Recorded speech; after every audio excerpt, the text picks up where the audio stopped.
Derecho constitucional internacional. Concepto de derecho constitucional internacional. El derecho constitucional internacional es una rama del derecho internacional donde se le asigna jerarquía normativa dentro de las constituciones nacionales de cada estado, teniendo en este caso el derecho internacional de obligatoriedad y responsabilizando al Estado por su incumplimiento u omisión. Explicación. Es importante aclarar que el derecho internacional ha adquirido hoy en día una dimensión mayor de la que gozaba hace algunos años. La República Mexicana, como miembro activo de la comunidad internacional, ha acelerado los tratados de distinta índole con gran cantidad de países, por lo que México repercute en la responsabilidad internacional cuando viola alguno de estos tratados, teniendo que rendir cuentas ante la comunidad internacional. El nuevo papel que adquiere el derecho internacional en México a partir de estos cambios no es una poca cosa, ya que no solo implica una apertura mayor por parte de los países hacia la comunidad internacional, sino que además se busca proteger los ciudadanos, no solo haciendo el uso de las herramientas del derecho mexicano, que a veces pueden ser deficientes en cuanto a los derechos humanos, y de ese modo amplía el resguardo valiéndose de jurisprudencias o tratados internacionales, de modo que los derechos fundamentales se protejan hasta la última instancia, aunque existan factores que no fueron previamente contemplados en la legislación mexicana. Así pues, el derecho internacional público en lo que respecta a los derechos humanos se vuelve un derecho mexicano al volverse un elemento indispensable para salvaguardar aquellos derechos que nuestra misma ley suprema establece como fundamentales, y así lograr el Estado el derecho armónico al que aspira cualquier nación. Ejemplo 1. Recurso de queja ante la Comisión Interamericana de Derechos Humanos. Su interposición no impide la ejecución de las sentencias dictadas en los juicios civiles al haber adquirido la calidad de cosa juzgada y no existir disposición legal o convencional que ordene que se suspenda. El artículo 426 de fracción segunda del Código de Procedimientos Civiles para el Estado del Distrito Federal, aplicable para la Ciudad de México, establece que las sentencias de segunda instancia causan ejecutoria por ministerio de ley y producen efectos de cosa juzgada cuando aquellas contra las cuales leyes comunes que rige la jurisdicción local no concede algún recurso ordinario, por virtud de la cual puede confirmarse, modificarse o revocarse, sin considerar la posibilidad de que se pierda esa calidad cuando se presenta un medio extraordinario de defensa en su contra, como es el juicio de amparo. En este contexto, la sentencia es ejecutable aun cuando en contra de ella se interponga un medio de defensa extraordinario en el ámbito de derecho internacional, como el recurso de queja ante la Comisión Interamericana de los Derechos Humanos, al no tener por efecto que desaparezca la autoridad de la cosa juzgada, ya que no se prevé en la Constitución Política de los Estados Unidos Mexicanos, en la Ley de Amparo, en los Códigos de Procedimientos, ni en la Convención Interamericana de Derechos Humanos que establezca la suspensión de la ejecución de la sentencia definitiva hasta en tanto se resuelva la queja ante la comisión citada, por lo que la posibilidad de interponer dicho recurso no tiene el efecto de provocar que las sentencias en los juicios civiles alcance la categoría de cosa juzgada, que adquiere cuando la sala responsable confirma el fallo del primer grado, toda vez que el hecho de que éste esté pendiente de resolución un medio extraordinario de defensa, como lo es el recurso de la queja ante el organismo internacional, no impide que se resuelva la ejecución de la sentencia, ya que solo interrumpe cuando se obtenga la concesión de la suspensión, pues esa medida cautelar deriva de la ejecución o no del acto reclamado, la cual está prevista en el artículo 25 del Reglamento de la Comisión Interamericana de los Derechos Humanos. Ejemplo de su aplicación en el derecho interno es la que es cualquier tipo de amparo directo, ya que es el mismo tipo de protección otorgada y es parecida en su aplicación. Aplicación a la vida laboral del profesionista, posibles dificultades y propuesta de solución a esas dificultades. Si se emitiese una violación de los derechos humanos y ésta no fuera atendida por el gobierno nacional, se debería poner una petición en el que se tome en cuenta la Corte Interamericana y ellos deciden si procede y ayudarán a resolver este caso siempre y cuando se cumpla con los estándares impuestos por la misma Corte. Los órganos del Estado en las relaciones internacionales. Concepto. Los órganos del Estado para las relaciones internacionales se puede decir que son aquellos órganos creados por el ordenamiento jurídico de carácter interno que tienen como finalidad el ejercicio de las relaciones internacionales de un Estado de cara al exterior. Son diversos los puestos que existen y diferentes sus funciones.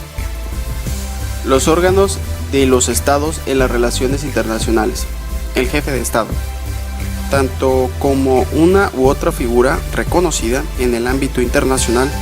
La más alta expresión de las relaciones internacionales es la que compromete no solo políticamente, sino también en términos jurídicos al Estado que representa.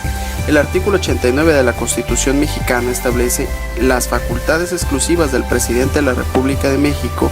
En dicho artículo se menciona que es el Ejecutivo quien tiene las siguientes facultades, entre otras: nombrar los ministros, agentes diplomáticos y cónsulos generales, con la aprobación del Senado, dirigir la política exterior y celebrar tratados internacionales, así como denunciar, suspender, modificar, enmendar, retirar reservas y formular declaraciones interpretativas sobre los mismos, sometiéndose a la aprobación del Senado.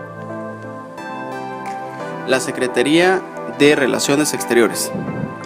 La Secretaría de Relaciones Exteriores tiene como misión conducir la política exterior de México mediante el diálogo, la cooperación, la promoción del país y la atención a los mexicanos en el extranjero, así como coordinar la actuación internacional del Gobierno de la República. Es decir, la Secretaría del Estado, que tiene como objetivo primordial la conducción de la política exterior en México mediante la administración de relaciones hacia el exterior. De acuerdo con el artículo 1 de la Ley del Servicio Exterior, el Servicio Exterior mexicano depende del Poder Ejecutivo, que lo administra bajo esta Secretaría. De acuerdo con el reglamento interior de la Secretaría de Relaciones Exteriores, corresponde al Secretario de Relaciones Exteriores la terminación y la resolución de los asuntos sobre los cuales tenga competencia la Secretaría de Relaciones Exteriores en su artículo 5. En este sentido, para el desempeño de sus labores, este secretario puede delegar las facultades conferidas para la mejor distribución y desarrollo de su trabajo a otros servidores públicos. En este antes mencionado artículo 5 nos estipula que los acuerdos de delegación de facultades deberán de ser publicados en el Diario Oficial de la Federación y ser compilados en los manuales de organización y procedimientos de la Secretaría. Los agentes diplomáticos son nombrados por el presidente de la República como una de las facultades exclusivas, de acuerdo con el artículo 89 de la Constitución mexicana.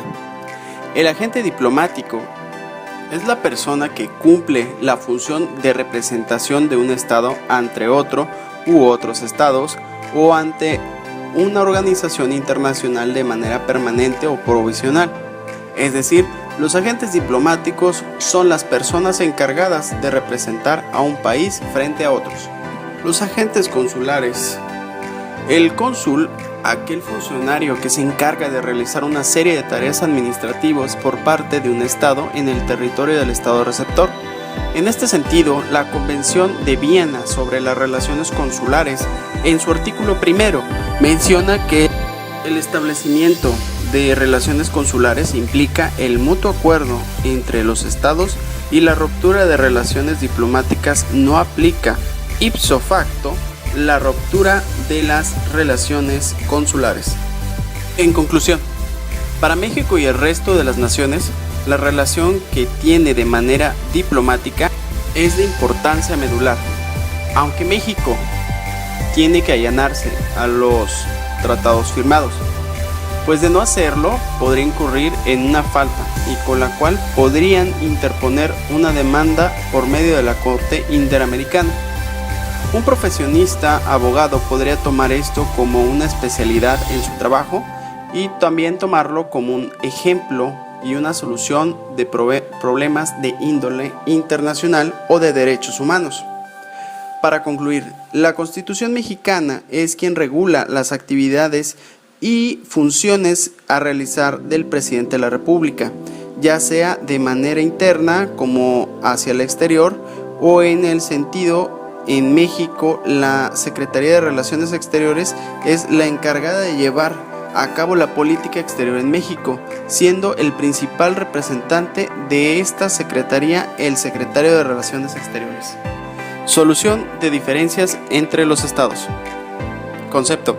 Los conflictos en general han surgido desde siempre, en cualquier nivel o en cualquier área que uno quiera tratar. Sin embargo, hay algunos que tienen consecuencias jurídicas importantes. En el derecho interno de cada país, un acto delictivo puede ser imputable de acuerdo al derecho penal o bien depende del área jurídica que se trate, ya que en cualquier controversia jurídica hay un parámetro distinto para seguir. Explicación. El artículo 1 de la Carta de Naciones Unidas establece que el propósito de las Naciones Unidas es mantener la paz y la seguridad internacional y con tal fin tomar medidas colectivas eficaces para prevenir y eliminar amenazas a la paz y suprimir los actos de agresión u otros quebramientos de paz y lograr por medio de métodos pacíficos y de conformidad con los principios de justicia y el derecho internacional el ajuste o arreglo de controversias o situaciones internacionales susceptibles a conducir a quebrantar la paz.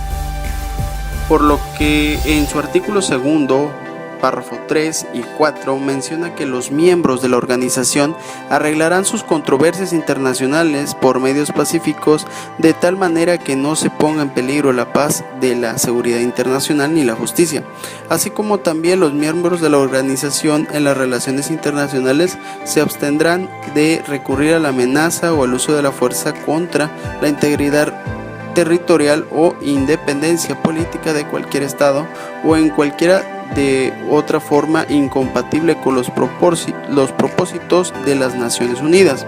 Entonces, en esta carta nos menciona plenamente la forma y la obligación por lo que se lleva a cabo la solución de los problemas y controversias que surjan entre los Estados miembros de la Organización de las Naciones Unidas. Ejemplos en casos prácticos en el ámbito internacional y su aplicación en el derecho interno. Las soluciones jurídicas o medios jurisdiccionales de solución de controversias. En este tipo de controversias son aquellas que son susceptibles a un arreglo con apego a derecho mediante una solución judicial. La solución política o medios jurisdiccionales de solución de controversias. En este tipo de solución de controversias no se plantean ante un tribunal sino a un tercero que funge como mediador o conciliador. Aplicación en la vida laboral de un profesionista. Las soluciones políticas.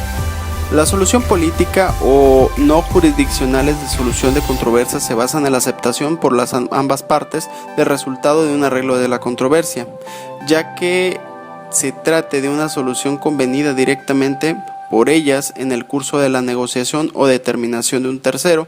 Tanto las partes como el tercero establecen una solución basada exclusivamente en el derecho, sino en el conjunto de circunstancias jurídicas y de hecho presentes de la controversia. Propuesta de solución a dificultades. La notificación, los buenos oficios, mediación, investigación, la conciliación.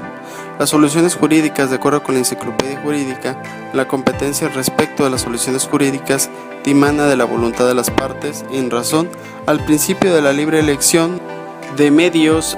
El órgano arbitral o jurisdiccional tiene total autonomía respecto de aquellas, en la medida en que la figura del tercero imparcial independientemente respecto a las mismas. El procedimiento tiene carácter de contradictorio y el laudo o sentencia dictada conforme al derecho internacional, aun así si las partes así lo desean. Esto quiere decir que existen dificultades, pero también existen los medios correctos o los medios legales con los cuales podemos actuar de manera correcta en la solución de dificultades por medio de mediación.